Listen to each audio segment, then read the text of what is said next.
Salut à tous, amis mancuniens, supporters des Red Devils, j'espère que vous avez la pêche. Moi pour ma part, je vais très très bien, je suis très content de vous retrouver pour un nouveau débrief. On va analyser cette rencontre qui opposait Manchester United à la Real Sociedad, match qui comptait pour les huitièmes de finale retour de Ligue Europa. Victoire écrasante des hommes de Ruben Amorim, 4 buts à Old Trafford. Pourtant ça avait mal démarré avec l'ouverture du score de Mikel Oyarzabal à la 10e minute de jeu sur penalty pour les Basques. À la 16e, Bruno Fernandes égalise sur penalty. À la mi-temps, il y avait un partout entre les deux formations. 50e minute, Bruno Fernandes inscrit un doublé, encore une fois sur penalty. C'était une affaire de penalty cette rencontre. 87e, le Portugais inscrit un triplé. Et la 91e, Diogo Dalot parachève le succès mancunien. Et avec ce résultat, les Red Devils sont qualifiés pour les quarts de finale de cette Ligue Europa. Et le prochain adversaire sera l'Olympique Lyonnais. On affrontera un club français pour le tour suivant de cette Coupe d'Europe. Bon, on va parler de ce qui s'est passé durant ce match face à cette équipe de la Real Sociedad. Je suis très content de la prestation des Red Devils. On a vu une équipe de Manchester qui était très sérieuse. C'est le match le plus abouti depuis l'arrivée de Ruben Amorim sur le banc mancunien. On a vu de l'agressivité, de l'intensité, de la vitesse, de la percussion sur les côtés, que ce soit avec Diogo Dalot ou encore Patrick Dorgu. Même si le début match était compliqué, la Real Sociedad poussait pour ouvrir le score. À la 10e minute, ils obtiennent un penalty suite à une faute de Mathis De Ligt sur Mikel Oyarzabal, le capitaine de cette équipe de la Real Sociedad. Au début, l'arbitre n'avait pas bronché, mais il a été consulté la VAR et il a décidé d'accorder le penalty pour les Espagnols. Et Oyarzabal qui transforme ce penalty, Onana était pris à contre-pied. Donc ça fait 1-0 pour les Espagnols, mais on a très bien réagi. On a vu une très belle réaction de la part des Red Devils. Tout de suite, on va vers l'avant, on met de la vitesse, de l'intensité, on essaie de créer du danger et on obtient 6 minutes plus tard un penalty suite à une faute de Zubeldia, si je ne me trompe pas, le défenseur de la Real Sociedad qui commet une faute assez légère sur Rasmus Højlund, mais il y a quand même faute. Penalty pour Manchester United est transformé par le capitaine Bruno Fernandes qui prend à contre-pied Alex Remiro. Ça fait un partout. Ce match est totalement relancé. La Real Sociedad là, à partir de là, ça va d'un but à l'autre. La Real Sociedad qui tente de reprendre l'avantage avec des occasions d'Oyarzabal, de Kubo, le japonais. Ils ont des Bryce Mendes aussi, mais malheureusement, ça manque de précision dans la finition. Du côté de United, on a des occasions également avec Rasmus Højlund, avec Joshua Zirkzee. On a eu beaucoup d'occasions, mais malheureusement, il y a un manque de réussite, un manque de chance dans la fin de nos actions. Donc à la mi-temps, un partout entre les deux formations. Deuxième période, United prend les devants à la 50e minute grâce à un nouveau penalty suite à une faute du numéro 6 de la Real Sociedad. Je ne sais plus comment il s'appelle, je crois que c'est Haritz, si je ne me trompe pas, qui commet une faute sur Patrick Dorgu. Alors c'est vrai que il y a comment dire, Dorgu va sur le défenseur de la Real Sociedad.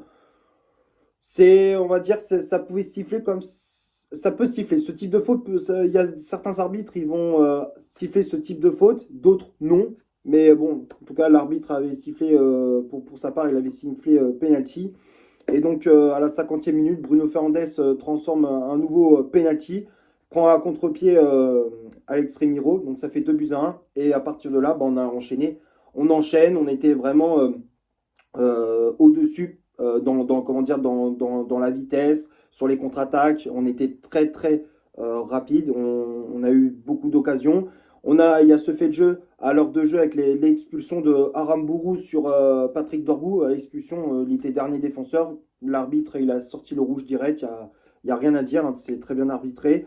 Donc United, ça facilite la tâche pour les hommes de Ruben Amorim. Et fallait attendre les 10 dernières minutes pour voir United assurer la victoire avec le but de Bruno Fernandes à la 87e minute, avec une contre-attaque emmenée par Alejandro Garnacho, l'Argentin qui fixe la défense de la Real Sociedad avant de servir Bruno Fernandes dans la surface de réparation et le Portugais qui ajuste parfaitement Remiro d'une frappe croisée, plat du pied. Rien à dire. Très beau but de la part du Portugais qui s'offre un triplé, hat-trick pour le capitaine mancunien. 3 buts à 1. Et à la 91e, on clôture ce festival offensif avec le but de Diogo Dalot sur une comment dire, action côté gauche dans la surface de réparation. C'était légèrement sur le côté gauche avec Olioun qui prend le dessus sur le défenseur de la Real Sociedad et il centre en retrait pour Diogo Dalot qui ajuste Remiro d'une frappe puissante sous la transversale. Magnifique but de la part du latéral portugais. C'est très bien joué aussi pour Olioun qui a fait malgré tout un bon match, même s'il n'a pas marqué, il a manqué de réussite dans ses actions. Il a quand même été bon. Je trouvais qu'il était combatif dans ses duels, il mettait de l'agressivité. Voilà, c'est ce petit but qui lui manquait pour un match complet. Enfin, il lui manquait un petit but pour que sa prestation soit complète, soit parfaite. Mais voilà, en tout cas, United est donc qualifié pour les quarts de finale de cette Ligue Europa avec cette victoire 4-1 face à la Real Sociedad. Maintenant, on va passer à la composition d'équipe que Ruben Amorim a alignée pour ce match. Le 11 de départ, je te l'affiche juste ici. Donc l'entraîneur portugais a aligné comme d'habitude son bon vieux 3-4-3 avec André Onana dans les cages. La défense à 3, à droite, c'était le Marocain Noussaïr Mazraoui. Dans l'axe, le Néerlandais Matthijs de Ligt. À gauche, le jeune Anglais Hayden Even. Le milieu de terrain, Casemiro associé à Bruno Fernandes. Fernandes avait comme d'habitude le brassard de capitaine. Diogo Dalot, piston droit. Patrick Dorgu, piston gauche. Et le trio d'attaque avec Alejandro Garnacho, ailier droit. Joshua Zirkzee, ailier gauche. Et en pointe, le Danois Rasmus Højlund. Les changements effectués par l'entraîneur des Red Devils, il a fait seulement 2 changements. On a vu l'entrée de Christian Eriksen à la place de Joshua Zirkzee et l'entrée au milieu de terrain du jeune Toby Collier à la place de Casemiro. Que dire sur cette compo? Amorim qui a aligné la meilleure équipe possible, même s'il n'y avait pas Lenny Yoro en défense. On a vu l'absence de Lenny Yoro qui s'était blessé lors du match face à Arsenal en championnat. Il a préféré mettre Mazraoui dans cette défense à 3. Ça a plutôt bien fonctionné. Mazraoui qui a été très très bon. On a vu aussi Hayden Even, titulaire, qui a fait un très très gros match. Ça, il faut le souligner. Même si c'est un jeune et tout ça, il a été très très bon. Il a fait une très très grosse performance. Beaucoup d'autorité. Très serein dans la relance, dans ses interventions. Il a été très très bon. Franchement, il m'a impressionné, le jeune Hayden Even. Et moi, j'aimerais bien le voir enchaîner au fur et à mesure des rencontres. J'aimerais bien le voir enchaîner parce qu'il a été impressionnant. Franchement, il est impressionnant avec son allure, son physique, son charisme, entre guillemets. Enfin, quand je dis charisme, c'est pas non plus un gros charisme, mais je trouve qu'il dégage quelque chose lorsqu'il est dans cette défense à 3. Donc ça fait plaisir. On a revu Casemiro au milieu de terrain qui a fait un très bon match aussi, qui a récupéré beaucoup de ballons, qui a remis de l'autorité, qui a été vraiment tranchant dans ses passes. Ça fait plaisir de revoir un Casemiro à ce niveau-là. Bruno Fernandes qui est comme d'habitude est présent. Dorgu à gauche qui était titulaire, qui a retrouvé cette place de titulaire dans ce rôle de piston gauche. Donc voilà, rien d'autre à rajouter pour la compo d'Amorim. On va passer maintenant du côté des statistiques de cette rencontre. On va commencer par Manchester United.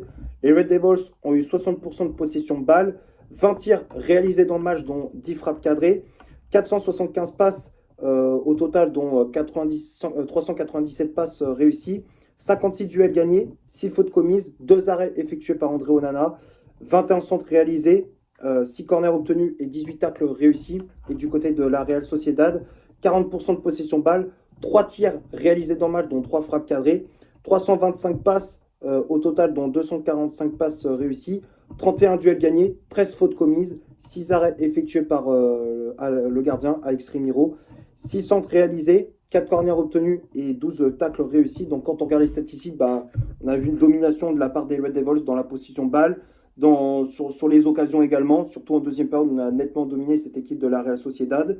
On a mis beaucoup plus d'agressivité, beaucoup plus de caractère. On le voit sur les duels gagnés, on a quand même gagné 56 duels. On a quand même gagné 56 duels. On a clairement dominé cette équipe de la Real Sociedad. Offensivement, les Espagnols, ils n'ont pas montré grand-chose, mis à part en première période où ils ont eu des occasions, mais ça manquait de précision dans la finition. Et puis en deuxième période, ils ont totalement sombré. Je pense avoir fait le tour pour les statistiques. On va finir la vidéo sur les tops et les flops de ce match. Je te les affiche juste ici. Pour moi, il n'y a aucun flop. Tout le monde a été bon. Tout le monde, hein. Et mention spéciale à deux joueurs. Premier, Patrick Dorgu. Pour moi, Dorgu, il a fait un très très gros match sur son côté gauche. Pour moi, pour moi, c'est quasiment l'homme du match. Avec Bruno Fernandes, pour moi, les deux, comment dire, ça se tape. Bruno Fernandes, enfin Dorgu qui a fait un très gros match. Défensivement, il a été très costaud. Beaucoup d'agressivité, qui a été rassurant dans ses relances également. Offensivement, il a été très très bon. Dès il voyait un espace secret dans son couloir, bah, il s'engouffrait dedans. Il a fait beaucoup de différence, beaucoup de vitesse, un volume de jeu impressionnant. Non, Dorgu qui a été impressionnant, qui a fait un très très gros match, faut le dire. Et Fernandez qui a fait une masterclass, tout simplement, au milieu de terrain. Il était partout, il attaquait, il défendait, il récupérait beaucoup de ballons. Il a inscrit un triplé, même s'il y a deux penalties, même s'il a obtenu deux penalties, mais il faut les mettre quand même, faut les mettre au fond malgré tout. Non, Fernandez qui a fait une masterclass, je pense qu'il est reparti avec le ballon du match, avec le ballon. Non, c'est clair, Fernandez, ça fait une masterclass. Voilà, je pense avoir fait le tour pour ce Manchester United Real Sociedad. J'espère que le débrief vous aura plu. Si c'est le cas, vous laissez un énorme like, tu t'abonnes, tu n'hésites pas à me dire dans les commentaires ce que tu as pensé du match et de mon débrief. Partage la vidéo sur tes réseaux sociaux, Facebook, Twitter, enfin X maintenant, Instagram, où tu veux. N'hésite pas à faire un tour sur mon compte Instagram.